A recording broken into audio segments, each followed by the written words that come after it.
It started as a simple top-down cops and robbers game, even bearing the name Race and Chase in the very beginning. And now, this.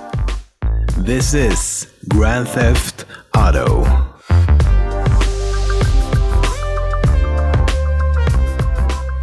The setting of GTA 4 was originally supposed to be Liberty State instead of just Liberty City. It would have included countryside with mountains and forests surrounding the city, much like the setting of GTA 5. But because of time limitations, they choose to focus development on only the city instead. The now iconic font used in almost all of Grand Theft Auto titles named Price Down is actually the same font used in the popular game show The Price is Right. There's evidence that other Rockstar games could exist within the same universe as Grand Theft Auto. For example, in GTA 5, in Franklin's apartment, there's a book named Red Dead by Jay Marston. For those of you who don't know, it's a reference to the main protagonists John or Jack Marston from the game Red Dead Redemption. The game Manhunt takes place in a fictional city called Carcer City, and that city is in fact mentioned in several GTA games, both in conversation and on radio stations. Bro, what was your first bank score? 88, outskirts of Carcer City. In GTA 4, the school Bullworth Academy from the game Bully is featured in one of the in-game TV shows called I'm Rich.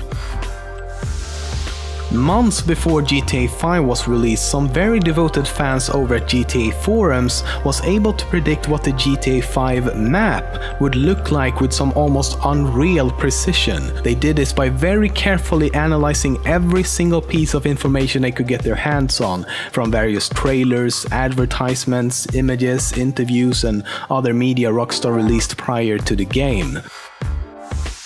The protagonist Niko Bellic from GTA 4 was based on the Russian actor Vladimir Mashkov in the film Behind Enemy Lines. This becomes very clear when you compare them side by side, as they look extremely similar. He was even offered to voice the character himself, but turned it down. Rockstar did the same thing with the three main protagonists in GTA 5, except they actually voiced their characters as well.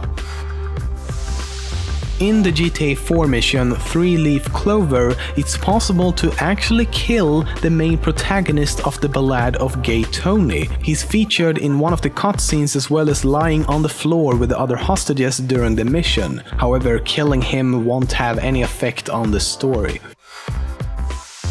In GTA 5, Rockstar actually hired real-life criminals to voice various criminals within the game, just to make it feel more realistic.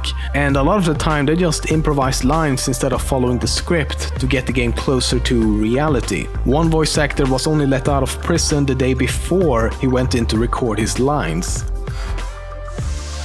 Back in 1999, with the release of GTA 2, Rockstar, or as they were called back then, DMA Design, also made a short film for the game.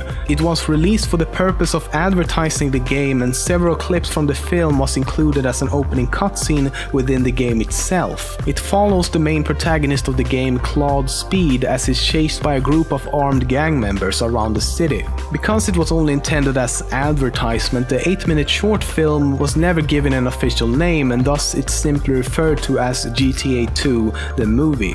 The film is no longer available on the game's official website, but can still be viewed on YouTube.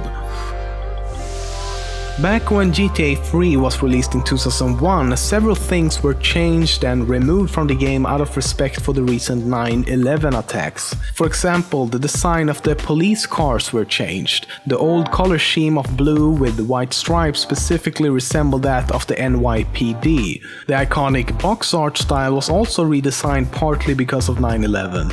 The original cover art, which was released as the cover of the game in Europe, was changed in the last minute for the North American American release. A character named Darkel was removed as well, but can still be found in the credits as well as in the game files. There was also one mission which would have featured a flyable plane missing most of its wingspan. The mission was removed, but the airplane can still be found in the game and is actually still flyable, but it's extremely hard to control. When asked about exactly how much was changed from the original version, Rockstar stated that only about 1%, and that they only removed one mission that referenced terrorists and changed a few other cosmetic details, such as the aforementioned car details, some pedestrian comments, and radio dialogue. We all know that Grand Theft Auto is one of the biggest video game franchises out there, but with the release of GTA 5, it's on a whole other level.